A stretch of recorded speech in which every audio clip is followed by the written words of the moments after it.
This time, Rourke and I are going to talk about the new Rockets head coach, Stephen Silas, a guy who's been an assistant coach for 20 years in the NBA, or I should say, has had 20 years of NBA experience, 14 years as an NBA assistant coach.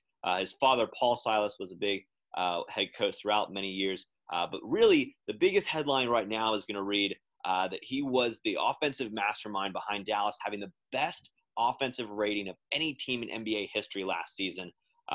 Rourke, what were your initial thoughts hiring a first-time head coach? Well, I do like the choice that we ended up getting, Silas as our head coach. I do like that choice. But you and I were talking as this was all playing out. And after obviously Mike D'Antoni decided he wanted to walk away from the Rockets, I don't know if that was mutual agreement or how that happened. But anyway, Mike D'Antoni was leaving. Now we know he's, signed elsewhere. But when all the other potential head coaches were signing with other teams or getting positions, you and I were like, oh my God, who are the Rockets going to get? But now seeing how it's played out with Silas, I think that it was a pretty good move for the Rockets considering how, similar. And the Rockets play almost 5 out, but, it's pretty similar to how the Dallas played last year and their offense. And, as you alluded to, they had the most efficient offense in, NBA history. And so I think that you can, the play style is pretty similar, especially with Luka and Harden, ball dominant players you can run pick and rolls with, spread the floor. I think that it suits the Rockets to be an easier transition as opposed to some of the other head coaches that we might have got.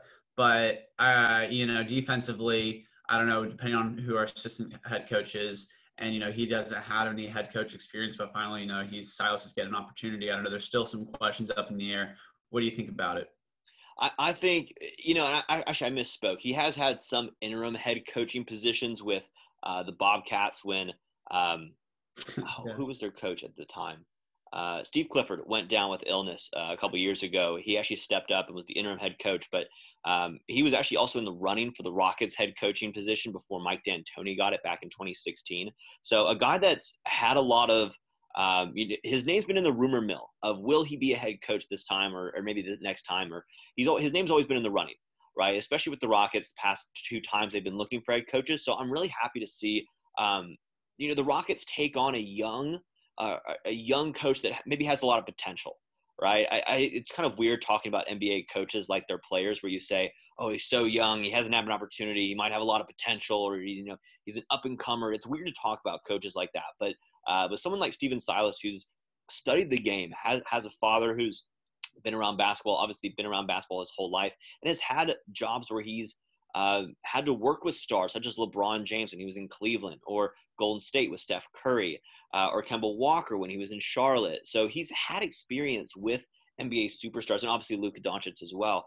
And they've all had great things to say about him. So he's somewhat of a player's head coach, which means that, obviously Westbrook and Harden have come out and backed that hiring, but Ty Lue was someone that I was really looking forward to or hoping the Rockets took a serious interest in. And obviously they were, but obviously he signs with the Clippers, and Mike D'Antoni now signs with the Brooklyn Nets as an assistant under Steve Nash. So, until we really see something on the court, I think you alluded to it, the styles mesh so well between what Dallas played last year, obviously with Kristaps being at the center of it and having a bigger center than, say PJ Tucker or Jeff Green, but really having someone who is on board with really spacing the offense out and creating driving lanes and kickouts to the perimeter to shoot threes. And you alluded to defense as well. Jeff Hornacek and Nate McMillan are supposed to be the front runners, along with John Lucas, for finding the assistant coach's position. And Nate McMillan obviously is a more defensive-minded coach,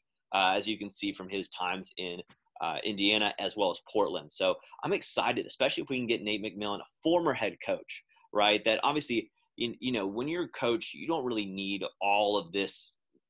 It's not necessarily that Stephen Silas needs head coaches or former head coaches to support him, but I think getting someone who's been a head coach in the NBA, such as Nate McMillan or Jeff Hornacek, to really help him out and create a overall pretty strong coaching core, I think is a great idea. What are you looking for when we're hiring assistant coaches this year?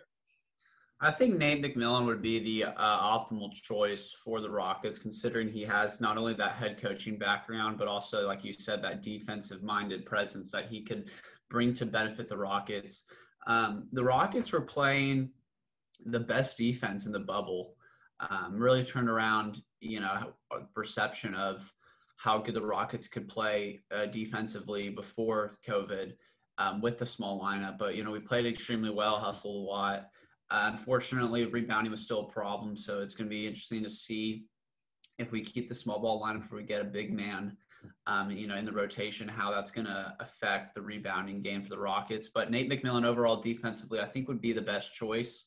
And I liked him as head coach on the Pacers. Pacers are pretty competitive, pretty good. He was in the running, I think, to be coach of the year. So I do think he would be the best choice.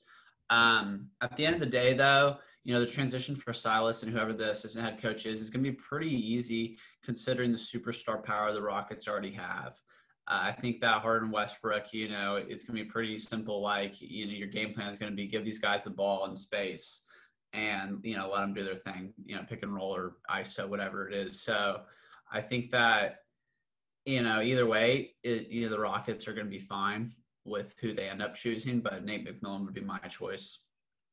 I would agree with that. I would really be on board with the game Nate McMillan. If you can get both him and Hornacek, obviously Hornacek have had experience in double point guard, even triple point guard lineups in Phoenix when he had Devin Booker and Eric Bledsoe and Isaiah Thomas. And so really getting someone who is used to having a guard-heavy offense like Jeff Hornacek does, I think it'd be a great addition as well. I think it would just help out on the offensive end. And, you and I kind of differ on this, but I've always more favored a holistic team approach when it comes to offense. It's okay to have Harden and Westbrook kind of be the primary ball handlers, but someone like Eric Gordon, who is mostly been relegated to a role as just a spot up shooter. I think he's at his best when he is able to create, able to drive to the lane and just play basketball at a more free state and do more things. I think is when you really unlock his potential. So I'm excited to have a new head coach who's someone who's hopefully going to breathe more life into this offense. So you don't have moments in the playoffs where it's like,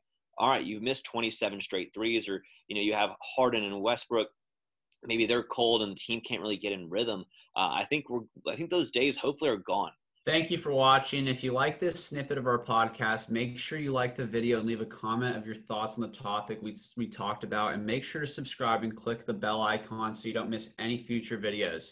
Also, if you want to watch the podcast in its entirety, you can find us on Spotify, which is linked in the description below, with our Instagram and Twitter, which you could also follow. All you have to do is click the links below. Thank you again for watching, and we'll see you next time.